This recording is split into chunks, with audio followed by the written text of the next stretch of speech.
Welcome to Ball Talk Deep, where we talk deep about ball. It's Jordan Irwin back at it again. Don't forget to drop a like, a sub, and a comment at the end of the video. But let's just jump into it. We got Game 1 of the Eastern Conference Finals set. And wow, Trae Young, man. He came swinging. He came swinging. Yo, he came out swinging, and just like I said about the Clippers series as well, just like Pandemic Pete is lurking within Paul George, the choking of the Bucks is still within that team. I don't know. I don't know. Now look, Atlanta, they stepped the fuck up. Trae Young did his thing. Capella did his thing. Collins did his thing. Everybody in the mothers was doing their thing. The Bucks, they could have done better as well. Chris Middleton wasn't doing his thing, man. Drew Holiday, swinging. Yeah, Drew Holiday, Giannis. He was making his free throws, and Middleton had that clutch too towards the end, but it wasn't enough. Nah, not enough, man. All three of them got to come out swinging like a three-headed monster. They're gonna take down these Hawks, who are. I'll give it to them. They're for real. Yeah, they just don't give a fuck, man. Because for the past, Hawks fans, I was wrong. My ass was wrong. Y'all was saying shit. Watch out for us. And I even know one of the comments I was saying, yo, so you guys are talking this shit right now in the second round versus the Sixers or the Knicks. We both had the Sixers. Goddamn. And your asses are gonna get destroyed by either the Nets or the Bucks. That still can happen, but it's looking less likely. Yeah, I walked away from last night's game exactly. I don't know if you guys saw it, but Charles Barkley, when they panned to those four at the end of the game, I'm paraphrasing, but he was just like, "This Hawks team is for real," and Kenny was like, "Oh, now you're saying that," and then I was thinking, "Damn, I had that exact same thought as Barkley."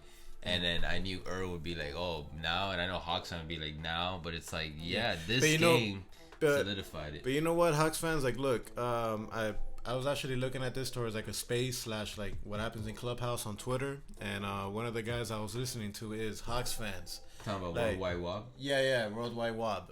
He was saying okay, look, if you ask your peers, everybody in the NBA, you guys definitely have your respect.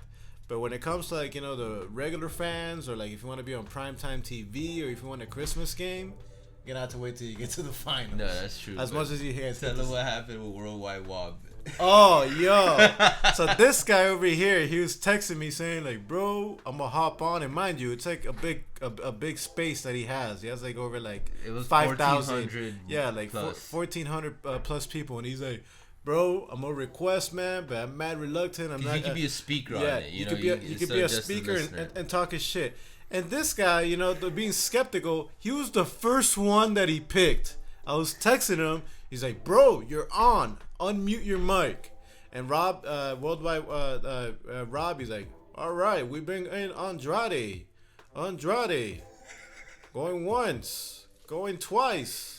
Wow, I went to the bathroom and I left my phone charging. We're 0 for 1 already. Lovely." Yep. And I'm like, I tell Andrade, and he's like, "Fuck."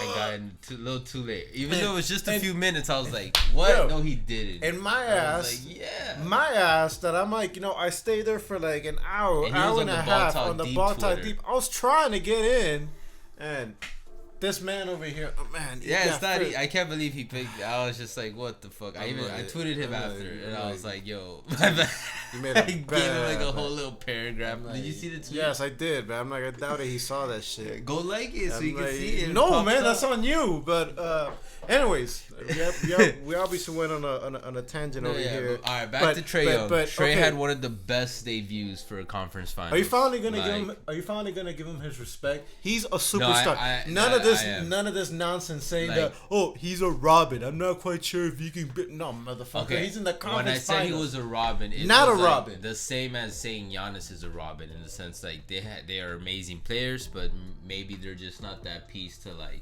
take it over and move it on. But Trae, same thing as I walked away with the Hawks game. I mean, with the Hawks team as a whole from game 1, I walked away with Trae okay, he's legit.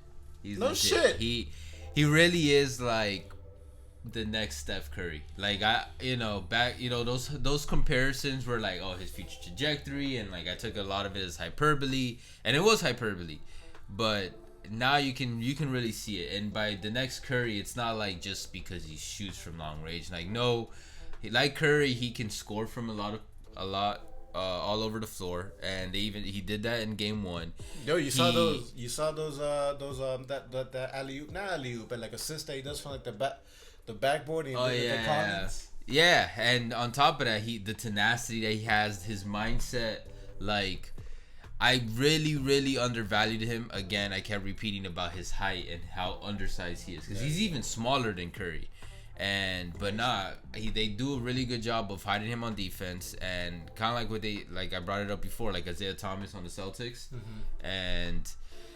He's 10 times better than him, and he's legit. And I whether he can still do this on a different team or not doesn't really matter. He's doing it here, and his performance last night was just amazing. That Luka, I was legit like that Luka Trae deal is looking a lot better. Bro, it's crazy to think. Honestly, that's something I want to do a separate video on. But nobody lost that trade. And that is so rare. Like usually, especially in a trade like that, like somebody comes away with a significantly better player. You know what I mean? But both these teams walked away with A1 star/superstars. Who at this point I think it's safe to say they're gonna end up being the Hawks 5 to 10 players. Yeah, the Hawks were able to get an additional pick and get Cam Reddish as well out of that as well. Yeah, so imagine. But all right, let's go into some of these are some shit into how crazy Trae's debut was. And all right, let's start off with this one just because we were speaking of Luka. Trae Young, at 22 years, 277 days, is the second youngest player in NBA history to record 45 plus points and 10 plus assists in a playoff game. Luka Doncic, at 22 years, 98 days, was the youngest to do so. And that is just so fucking trippy. That was tweeted from the official NBA history Twitter account. And that is so fucking trippy. Like, the fact that these two were traded and they end up being the two youngest players in NBA's history to do this, like, I don't know. That amazes me. And then Trae Young, it's a Hawks milestone. He became at 48 points. This is the most in a playoff game by a Hawks player since Dominique Wilkins in 1988. If you guys don't know who Dominique Wilkins is, motherfucker was a beast. Of course. Another great fucking stat. CBS Sports was to put some respect on Trae Young's name, which I am now doing. About time. Most points in conference finals game. This is in NBA history. Michael Jordan, 1993, 54. Dirk Nowitzki, 2006, 50. LeBron James, 2009, with 49. LeBron James again, 2007, 48. Dirk Nowitzki in 2011, 48. And Trae Young, 2021, with 48. Jordan, Nowitzki, and LeBron. Come on, man. That is incredible company. It's great company to be a part of. And to sum it all up, first conference finals game.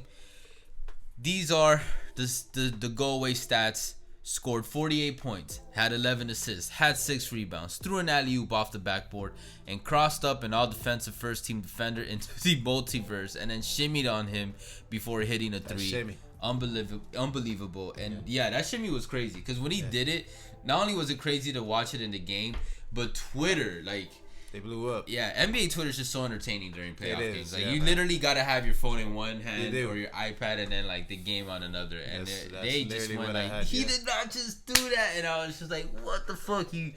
That takes balls. Because also, first of all, he's balls not and home. Skill. Yeah, he's not at home. You know what I mean? No. So like, imagine if he just like bricked it or missed it or airballed it. Like, he would have just been made fun of for a while. But he wet that shit. He just doesn't give a shit. Yeah. That's my favorite part about him now. Is the fact that I've learned, like, no, Trae really doesn't give a shit. And I've seen those I'm sure you've seen, you know, when he was like in high school and college, like people fucking booing him, talking shit about him, and he comes out and kills it. You know what I mean? He's been facing this his whole life. Yeah, but he loves that shit. They were talking about this, I think, in the Knicks series, that they were talking about John Collins. They were saying that, yo, Trae, he feeds off that.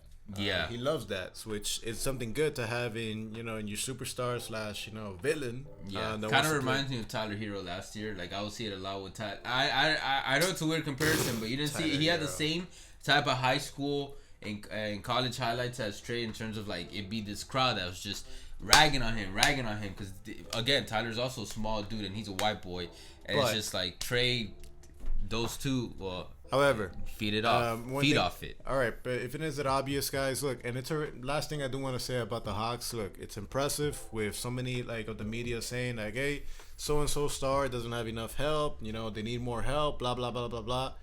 Mind you, the Hawks are doing this while they're injured. They're short staffed right now. Cam Reddish, you know, he's not 100%. DeAndre Hunter, one of their best young players, he's out. Bogdanovich, he's not 100%. The fact that they're doing this, more impressive. It is more impressive. Now, but that being said, let's be real. The Bucks are the superior, better team. You know, but obviously with the way how the fuck these playoffs are going, that shit goes out of the window. That's true, man. This is the most. This is the hardest to predict playoffs I've ever watched. The Hawks are essentially doing what the Heat were doing last year. They're just Yeah, I mean they're just coming out of nowhere and like beating most people's expectations, except maybe their fans. And another thing I do want to bring up that I heard on Twitter as well, like during that space as well. The Hawks, they were exposing the shit out of the Bucks versus Porter and versus Brook Lopez on that high screen and roll. Trae Young and Capella and Collins, they were eating them alive. And pretty much they were saying, Brook Lopez, get the fuck off the floor, and Porter get off the floor. Let's see what Coach Bud does, and if he's not so stubborn.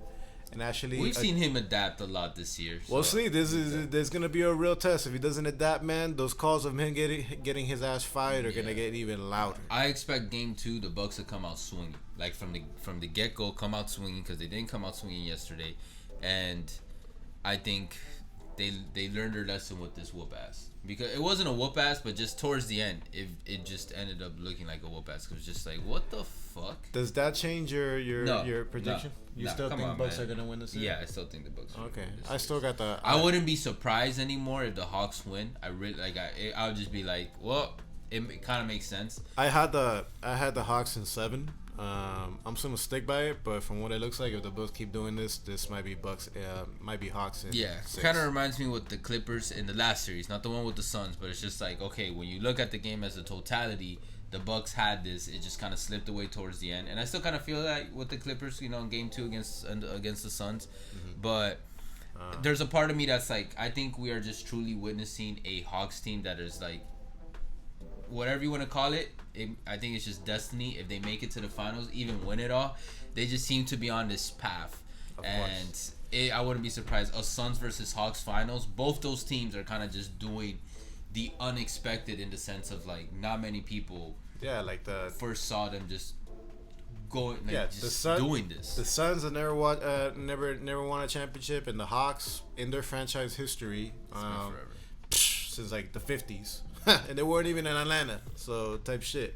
So we'll see what happens, guys. Let us know what you guys think. Hawks fans, talk your shit, man. Right now things are going really well. Y'all could pop off right now. Bucks fans, let us know what you guys think. You guys just think you guys are fucked.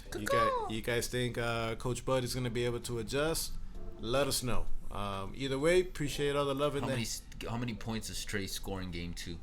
60. What? I'm like, damn. I could see him having a 60-point game, which is crazy to say, but I could really see him having a 60-point game. At this point, shit. If Brook Lopez and Porter's on the floor, shit, he might go for 70. But anyways, appreciate all the love and the hate, guys. You guys already know. Catch us on Twitter, TikTok, Facebook, and all podcast streaming platforms. Ball Talk Deep. We'll catch you guys soon. For now, take care.